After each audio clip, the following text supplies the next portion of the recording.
Hi, I'm doing what I watched in June, even though there's one more day left. I just want to get this done. I watched 34 movies in June. I watched three new to me's, which isn't good, but I'm just going to talk about them real quick. The first new to me was Zombieland, and I enjoyed it. Kick Ass, I also enjoyed it. I went to Hot Tub Time Machine, didn't really care much about that one. So now we're just gonna go to the film that I do own, which again I watched 33. I've been trying to rewatch my own films. That's why I haven't been watching new ones. Because there's a lot of films that I own and I haven't seen in a while. So I've been trying to rewatch movies. The first one was Good Will Hunting. This film is beautiful, and Robin Williams deserved the Oscar because he was amazing in it. Next is The Karate Kid. And then I watched the Men in Black trilogy. I love the third one. I know a lot of mixed opinions, but what I love is that even if people didn't like the third one, the ending still left everybody shook and just with their mouth jaws on the floor because nobody saw that coming. It was just so sad, but it's such a great connection to the first film. Next is The Outsider. It's my favorite movie of all time. Next is Bridges of Madison County. I have seen this movie like a million times.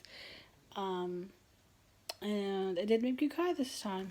It didn't before. Like last time I watched it, it didn't. And this time it did, but not to the extent it used to. Because again, I've seen it so much. I feel like I'm just desensitized to the actual part that always made me cry, and it doesn't that make me cry as much now.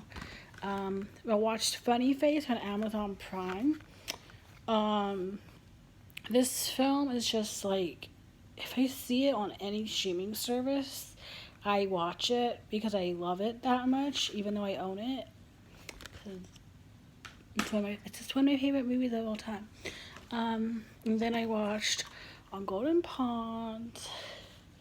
And then I got kind of ridiculous. I got 5 Feet Apart and I watched it like 8 times. Or 9 times maybe. But the thing is the Blu-ray kind of got scratched and it wasn't working. And I didn't know Blu-rays got damaged that easily. So I bought it on Amazon Video and I watched it on there as well. This movie is not great. I'm just gonna be honest, but I love Cole so much that I watched it like 9 times. The acting is kind of not the greatest. The storyline, I mean, it has cystic fibrosis, so it is important to watch just to learn what that is and the struggles that these kids are going through, and to learn more about it. But the actual storyline and the romance is just typical love story in these kind of movies. So it wasn't anything special in the long run, but just Cole for some reason just comforts me now for at this moment. So I just watched it because she's in it. Next, I watched The Land Before Time, which is a beautiful film. I watched Young Frankenstein. Then I watched Grey Garden with my queen, Little Edie. Next, The Treasure of the Sierra Madre. Humphrey should have won an Oscar for this film because he went above and beyond in his performance. It's just amazing. I saw it on the big screen last year and it was great. Rumblefish. Then I watched Stand By Me. Then I watched The Shop Worn Angel. If you don't really know too much about Jimmy Stewart and Margaret Sullivan, you kind of need to look it up because it's kind of a lot. But you just gotta know that Jimmy was in love with her, and that is the whole reason he became an actor. Just, fun fact. Okay, I didn't know. They went to college together. She dated Henry Fonda, who was Jimmy's best friend. So nothing happened really. I mean, Jimmy did say they went on a date, but I don't think it was the way that. I don't think he interpreted things the way that she did. I'm just saying. Because it does feel like it was really, really one-sided in the, love department. And she never spoke about him. So I'm just thinking, she probably got more out of it than she did. But anyway. Then Love and Other Drugs is one I need to watch more because it's beautiful. Next is watched Mary Poppins. One of my first crushes was on Bert, not Dick Van Dyke, Bert. I was 4 or 5, and I thought he was really sweet. I didn't think he was. I thought he was cute, but I also thought he was really sweet and kind, and that is what I remember. And I watched it a lot when I was younger because again I had a crush on Bert. Where the Heart Is. This is my favorite Natalie Portman movie. Okay, that's good. Age of 17. Then I watched Aladdin. Then The Buttercream Gang.